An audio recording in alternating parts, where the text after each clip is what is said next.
Welcome back to Rides and Drives Team Radio. I'm Kaz. I'm here with Harvey, and we just watched the Children's of Alabama Grand Prix at Barber Motorsports Park.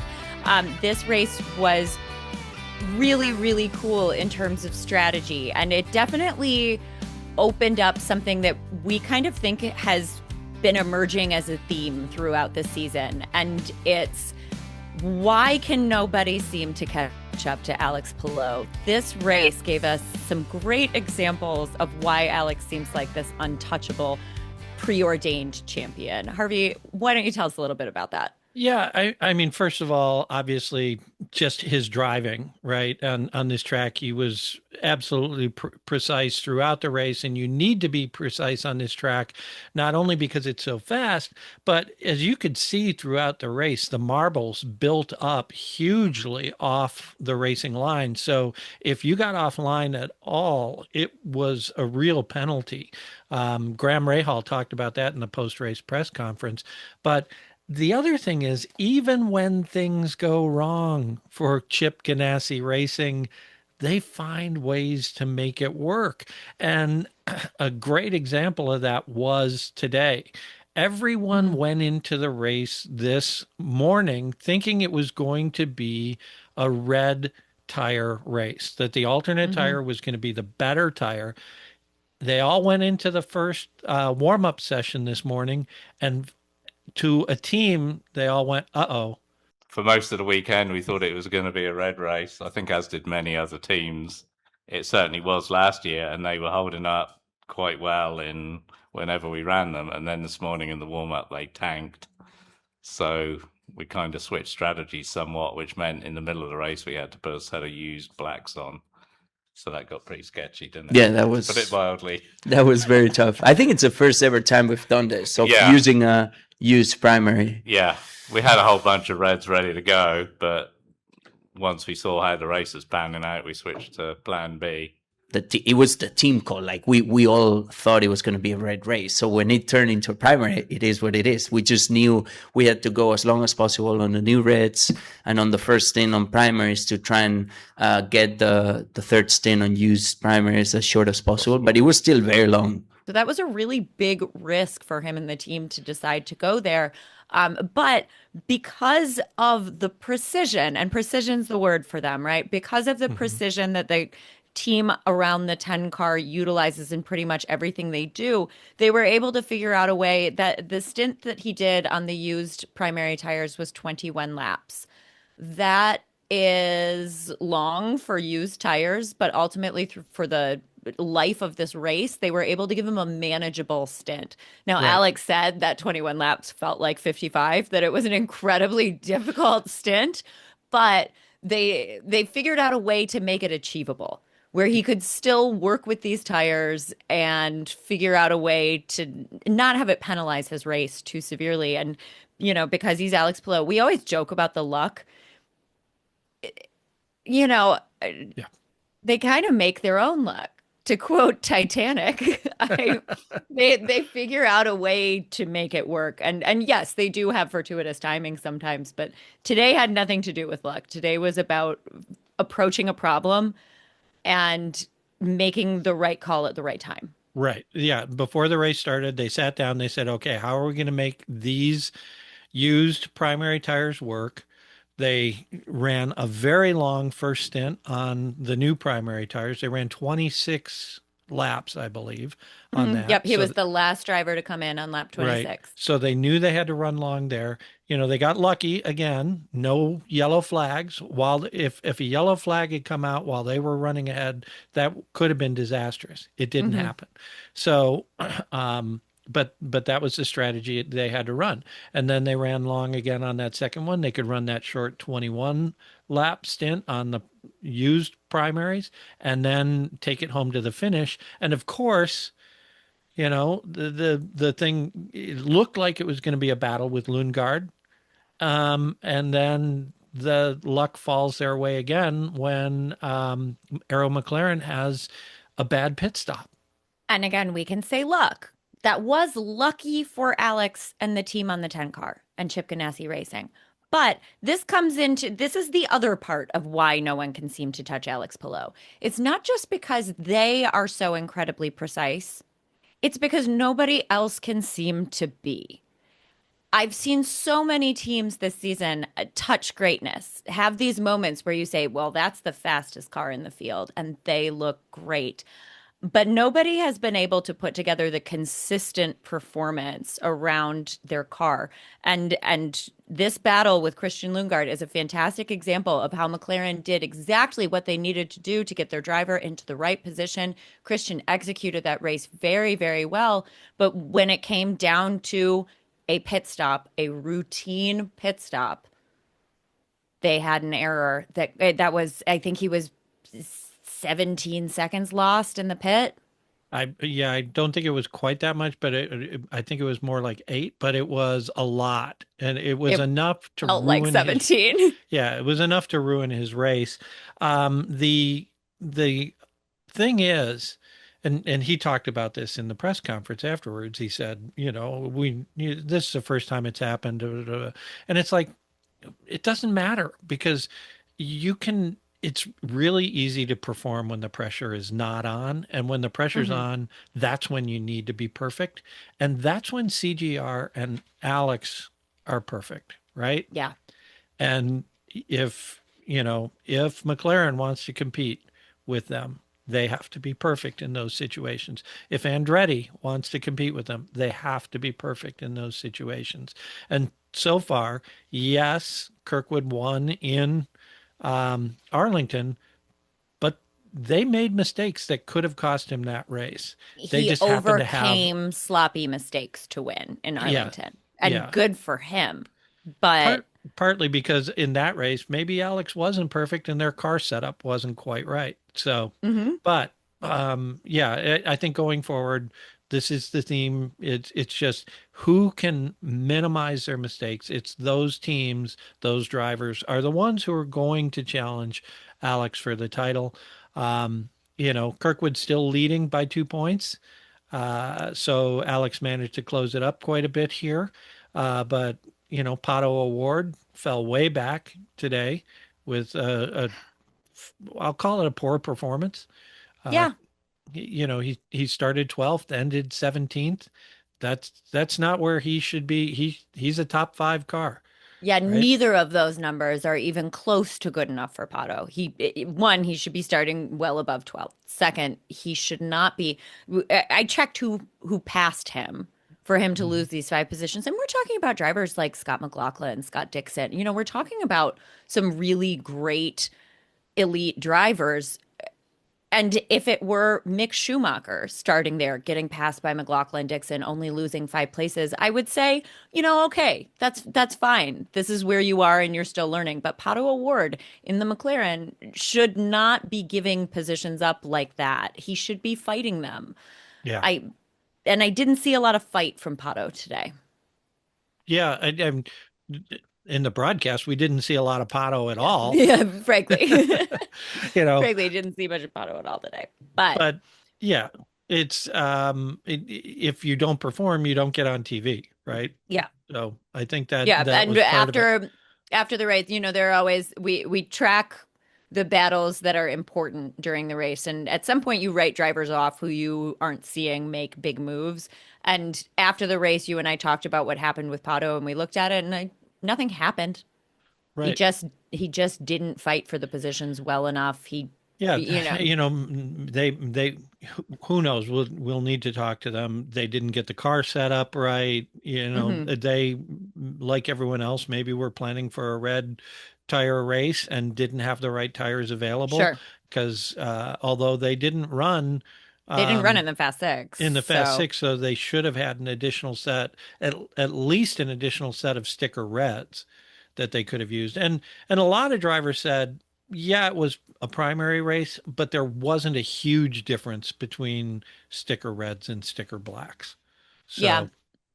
Yeah, it did seem like people were able to execute as the sticker was more important than the tire type is what it really seemed like to me while I was watching. Yeah. Now what that felt like in the car, I don't know. Right. Right. And, good for the drivers from, there, it was good, clean racing. There was good, Hmm. hard racing. Hmm. When Lundgaard passed Graham, for second place, that was a moment where they were both fighting. But at the point where he knew it was over, Ray Hall said, I'd rather finish third than 23rd. That's So, exactly what he said in the post-race press conference. But I went through 13, had a big moment that allowed him to close up just a hair closer into 14, 15, 16 than he had been prior.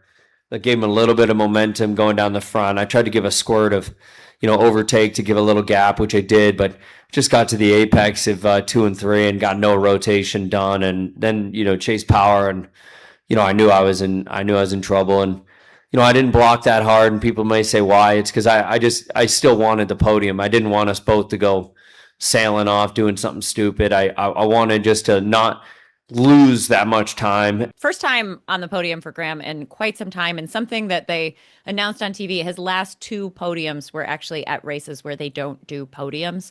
So it's been a while since he's had the ceremony of it, and that must have felt so good for him. It was amazing to see him there, and also I just love what a candid guy he is in interviews. So I was thrilled we got to talk to him. yeah, he had a lot of great things to say in the post-race press conference, especially to his haters on Twitter. He wanted to remind everybody who said he's not a good qualifier that this is not unique for him. He qualified on the second row just a few weeks ago. So, guys, Graham Rahal is not washed up. His Right. career is still very strong. And when he has the machinery, he makes great decisions to put himself in the right place. And you and I were both a little skeptical yesterday Right. about whether or not it would hold up, but none of that is about Graham. Yeah. That's 100% No, about that's where's the car about going to be. that's just about the numbers, right? Hmm. And where they've been all season. And until you prove me wrong, that's fine. But it's not, is Graham washed up or not? No, it's, No. is the team performing or not? And they were not performing as a team to get the results they should have earlier this year. Finally, they got one car got the results. Unfortunately, the other two, you know, they're I'm let's wait on the rookies. We'll talk yeah, about Mick Schumacher when we talk about the rookies. Yeah, it was disappointing to see that RLL had put some good machinery together and were ready to run a good race, and only one of their drivers was really able to capitalize on it. At the same right. time, it's so heartwarming to see Graham that I almost don't care. And again, if we're talking about numbers and how things usually go and what's a good result for RLL, one driver on the podium, it doesn't matter where the other drivers wind up. That's still a great result. No, and hopefully they can take that as a team and use that information to help Hmm. the other two improve. And I know Graham talked about it a little bit in the press conference afterwards that he and Mick like the car set up the same a lot, and he was surprised to see the result that Mick had. So I know they're going to have to go through and look at the data and see what happened and try to figure out what they can do better as a team going into Long Beach in a couple of weeks here. Yeah, figure out a way to pull those bottom drivers up closer to their top results, because if Graham can keep replicating this kind of success, things are going to start looking very nice for RLL, and we'll want to see the other drivers match that. So who else had a good day? Santino Ferrucci had a really solid day. Hmm. Nothing wild. He did lose one position, but he was starting seventh and finished eighth. And I didn't think he'd be able. I haven't seen a whole lot from AJ Foyt yet this season. I didn't necessarily think he'd be able to hold on to the top 10. I didn't think he'd drop far unless he crashed. We did get Yeah. to see a little Santino action. He had a nice fight with Grosjean, and frankly, as I'm watching that, these are two drivers who I have seen make some aggressive, surprising moves before, and I'm kind of like, oh no, not these two. And they both raced very clean. Yep. Santino looked good. Good day But for him. yeah, the fact that he managed to stay in front of Ericsson and Newgarden and Hmm. Rossi and Power, those are all, to finish ahead of those guys. None of That's a those good guys day. are going to make it easy for you. Right. Right. He didn't let them have it. Yeah, and I think that's a good one. I think Maluka's finishing fourth. It was a solid finish for him again. That car he hung with Alex through that first stint very, very Until well. his tires started to fall. He did talk after the race about choosing to start on the alternate tire. It was probably just the wrong move. And by the end of that stint, they had lost enough time that he was no longer really in contention for the win.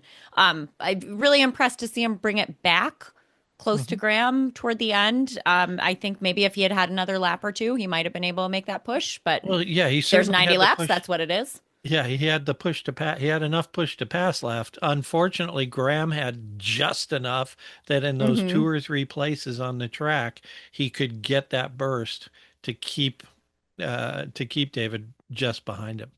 But I did remember thinking at one point when we're watching Graham and Lundgaard fight, and then we're seeing Malukas back there with 100 seconds of push to pass, and he's not touching it, and he's being I was surprised, not surprised, but happy to see him being so smart. Mhm. He's a young driver, you know. He had a really great notion of what he needed to do to bring himself to a point where he could fight for the podium there. I think they were couple of seconds ahead of him when they started fighting. He just let their battle close the gap naturally. And then all of a sudden, he's sitting right back there with 100 seconds of push to pass. That was a very smart decision from a young guy, and the kind of decision that I Penske drivers are always drivers who could be championship contenders at the beginning of any given year.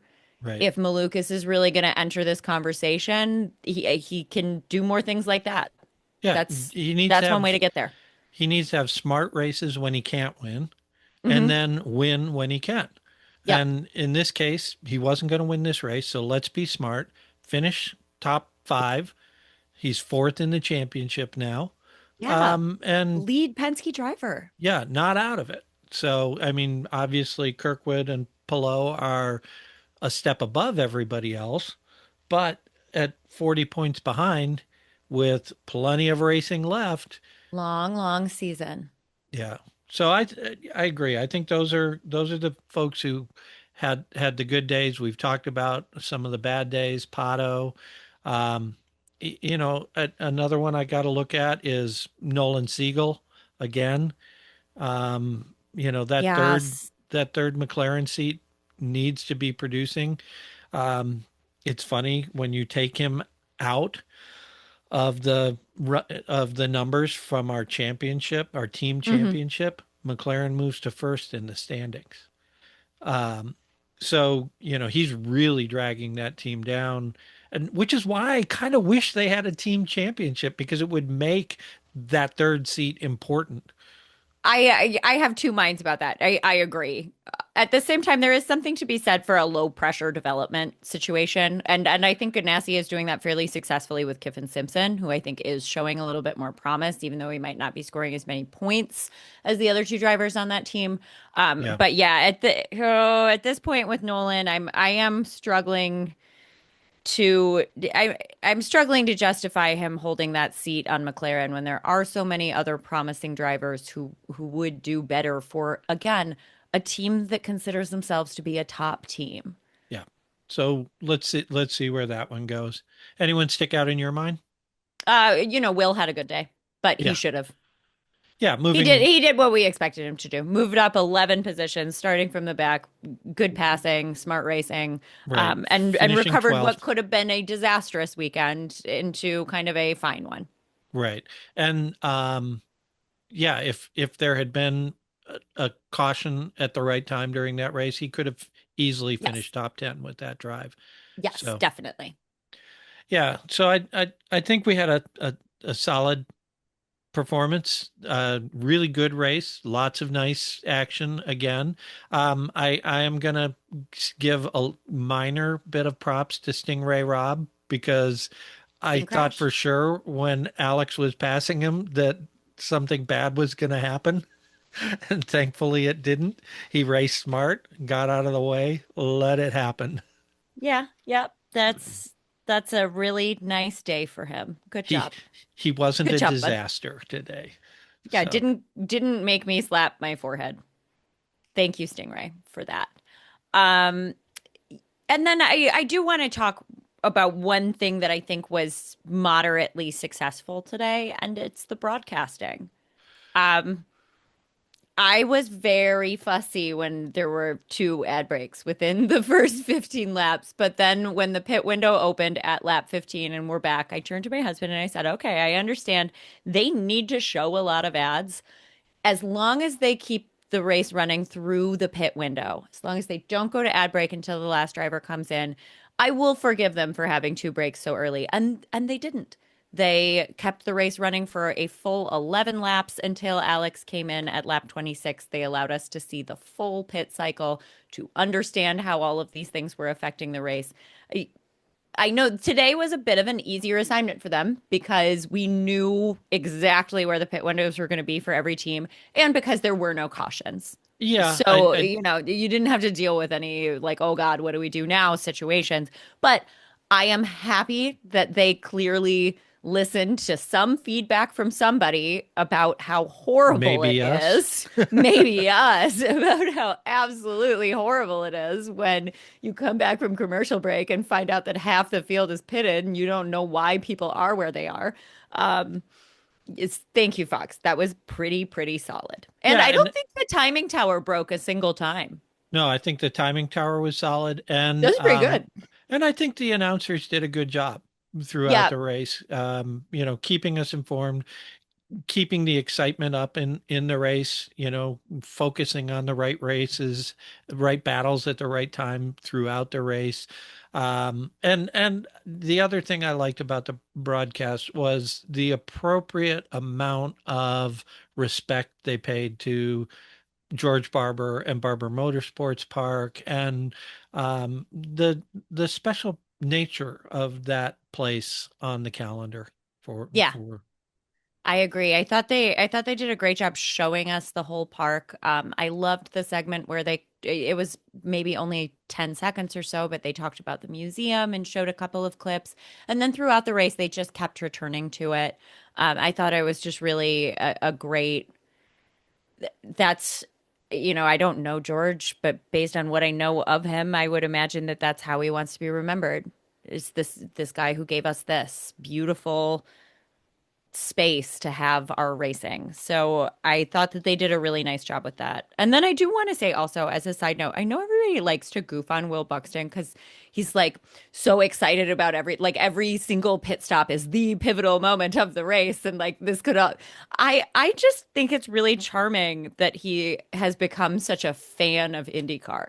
Like Mhm. I find the enthusiasm a little infectious personally. And does he say goofy stuff sometimes? Sure, but I think he's got a good rapport with Hinch and Bell, and I like having him there. So Yeah, I agree, and I think it's important to have that enthusiasm, mhm. especially as new people are coming to the broadcast. It'll be Yeah. interesting to see what the ratings are on this, but to get people as excited as we are about the racing, you need an ambassador like that, and someone who has the depth of racing knowledge that he does Hmm. from Formula One and other places, and can really talk about this. He knows, like we do, that Formula One is special and there's some really interesting things that go on there, but the racing is more exciting here.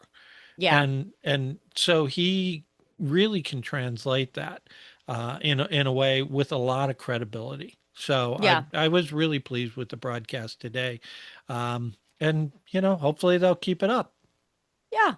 I'm very thrilled to give Fox, I don't know, I would say like a B plus on this one. Great job. Yeah. Okay. B plus. What could they have done better? Well, the timing tower never broke. I still don't necessarily like the way it's presented. I don't think it gives us as much information as possible. Um, you really should be able to work in, especially in a race like this one where tire strategy was so important. You should be able to work into a way to indicate consistently all the time throughout a race which tire people are on. It really wouldn't be that Yeah. hard. I have said this, I think like 3 times on this podcast. Just if they're on the alternate, highlight their position number in red. That's Yeah. all you need to do. It So don't add anything. Don't add more space that it would be very simple. I think that, and laps since last pit stop. That would be really useful If you could information keep to have. those two pieces of information up on the screen all the time, that would be really helpful. Yeah, a race like this one in particular, we've seen a couple of races so far this season where the alternate versus the primary hasn't come into play so much, and in this race, was it about that or the newness of the tire? Hard to tell. Regardless, tire information is sometimes really, really vital, and they need to find a way to incorporate that better in the timing tower. Agreed. Yeah, so good race, good broadcast. Let's see how we did on our victory lane game this week because Yeah. yeah. We both made some predictions that didn't work out and some that really did. So I think this is a fun one. Just a quick reminder to everybody, Harvey is currently in the lead at 7 points to my 3. Why don't we get started with our podium predictions? In Yeah. third place? Yeah, I had Kirkwood, you had Armstrong, Hmm. so neither of us get a point there. Nope. Second place, I had Malukas. And I had Alex Palou because I knew you would pick him for the top step. So Yep. I wanted to have him on the podium at all. And I get 1 point for that. Yes, and I picked Alex for the top step, so I get 2 points.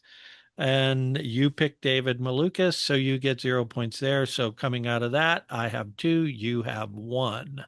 I did think Malukas had a really solid chance of holding on for the podium. So Yes. I know I was probably, and just because of this game, I think I was probably like the one person in the country who was rooting for Malukas to pass Oh, Graham at the end of the race. no, when Lundgaard and Graham were going wheel to wheel, I was hoping that Graham would be aggressive because if those two had gone out, I would have had my podium correct.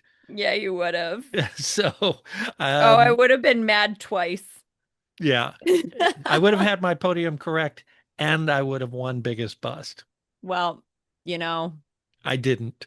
can't So, have them all. If, am I right? but I did win biggest mover by picking Will Power, the obvious choice. So I Yes, get you a did. point there. Obvious, but smart and correct. Yeah, Willpower starting at 23rd is definitely going to move at least into the midfield, and he sure did. I picked Renus VK. He did not move up significantly. He did move up 2 places, but Right. ultimately it was a competitive race in field today, and not as many passing opportunities as we were hoping for. So there we Right. are.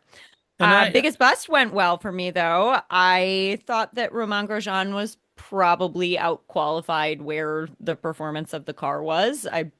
Clearly he loves this track, certainly enough to put in a great hot lap, but once there's all that traffic, I don't know.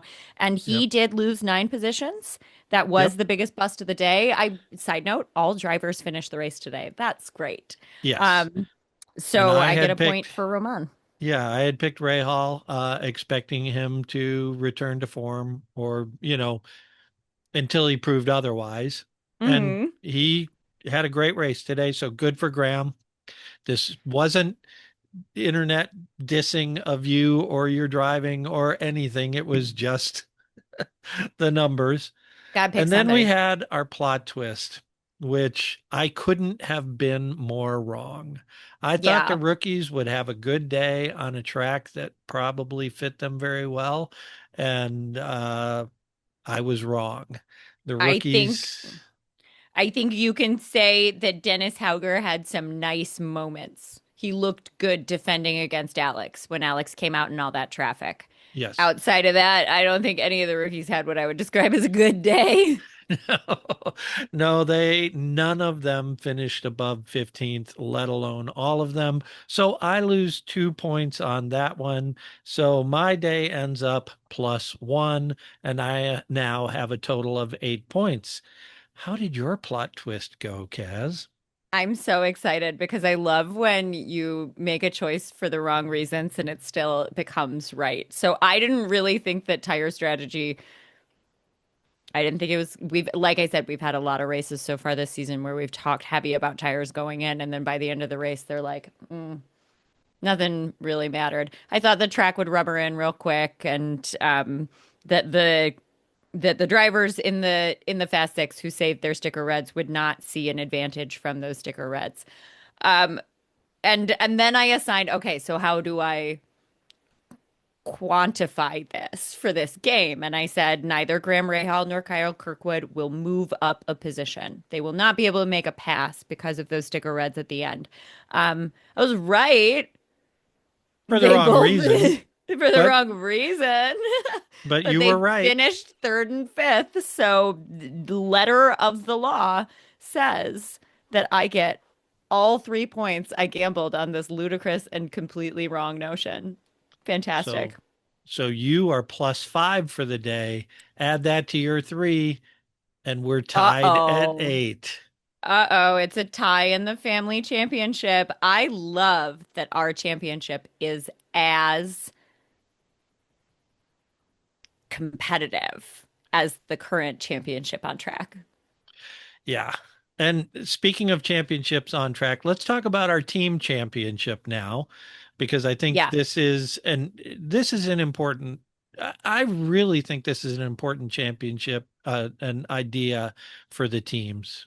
I love looking at it. I just think it tells you a little bit extra. If they don't ever want to award it, that's fine. But I learn from looking at how teams are finishing average points. Right. So yeah, So, Harvey, why don't you talk us through the numbers? yeah, so let's start at the bottom. Junkos Hollinger still bringing in last place at 48.5 points on average for the team. Hmm. In ninth place, we have RLL. They are at 53 points. DCR is at 54. The interesting thing about RLL is even with Graham taking second place, they They're still, barely yeah. moved.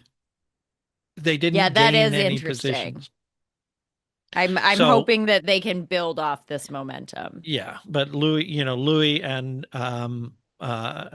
and Mick are going to have to do more Yeah. for that team to move up in this. So Yeah, then we they have are. Dale Coyne Racing at 54 points, AJ Foyt at 56 and a half. I think that was the one change in position was AJ Foyt passed Dale Coyne Racing because Sure. of the nice performance by Santino. Ed Carpenter Racing is in sixth at 63 points. So they stayed. And our top 5 stayed the same, but with some slight differences Shifting. in spread. Meyer Shank is in fifth at 81. Arrow-McLaren is in fourth at 88.3. And again, the interesting thing is if we take Nolan Siegel out of the equation, the average points for Pato and Christian Lundgaard would be 113.5, and they Yeah. would be leading the championship. So Nolan And I Siegel know needs to step it up. I know that you could say if you take Kevin Simpson out for CGR, they're Right. probably going to look better as well. And Kevin is very much a driver in development. They talk about that all the time. I that's still it's Yeah. that's still Pato has outside of today. Pato has 3 top 5 finishes and 117, which is bad. But, Alex had a DNF. So Right. everybody gets a bad one. That's fine. Christian's been looking very strong, still third in the championship right now. What is going on, Nolan? Yeah. Earn So that seat, buddy. I think that's interesting. Okay. And then we've got Chip Ganassi at 98.5. Again, Kiffin Simpson is not helping the team. We didn't talk about Scott Dixon today, but he had a decent day, Yeah, he did. coming back from his qualifying issues. Scott's just got to qualify better. I Yeah. realized yesterday, after maybe during qualifiers, he has not made it out of the Fast 12 this season. Yeah. He has not made the Fast 12 this season. Right. So he needs to figure that out. But so they're at 98.5. And then 1 and 2 is Penske is in second place at 109.5, and Andretti is in first place at 110.7. Or sorry, Penske is 109.3. Can't read my own writing. Um, and Andretti moves into first. So they were tied at first. Now Andretti holds first alone. A lot of that was based on some bad performance by the other two Penske drivers today. They didn't finish as high as they should have in this. Yeah, Scott, you can give a little bit of a pass to because you don't really know where his car was after the huge wreck. It was a few days ago. Theoretically, they should have been able to rebuild it pretty nicely, but it's always going to be a little off when you're working with something you just put together. Joseph, I was surprised to not see him move up more. It was a very strong top 10. Maybe he's somebody who could have benefited from a caution at the right point, but I did expect him to be a little bit more aggressive than that. Yeah, I would have expected him to move up a couple of places at least. He used to own this track, and now he can't crack the top 10. Barely. Up until today, he had the most wins at Barber with 3. Now he's tied with it. He still does, but now he has to share it with our champion. So that's it for the race at Barber. I think it was a great weekend overall. If you love racing, there was a lot to get out of it. We're going to be off for a couple of weeks until the Long Beach Grand Prix on the 19th of April, but we'll still post a couple of episodes between now and then on topics to be determined. So we're looking forward to bringing you more. And thanks for hanging with us this weekend. You guys, please go ahead and click that follow button if you've liked this podcast. If you're interested in more, you can follow either of us on social media. You can find Harvey at Harvey_drives. I am Fast Car Kaz. And then you can also find Team Radio on TikTok and Instagram. That's right. And leave us a comment. Give us a like if you like this. And we'll see you all next week for Rides and Drives Team Radio. I'm Harvey. She's Kaz. Drive safe, everybody.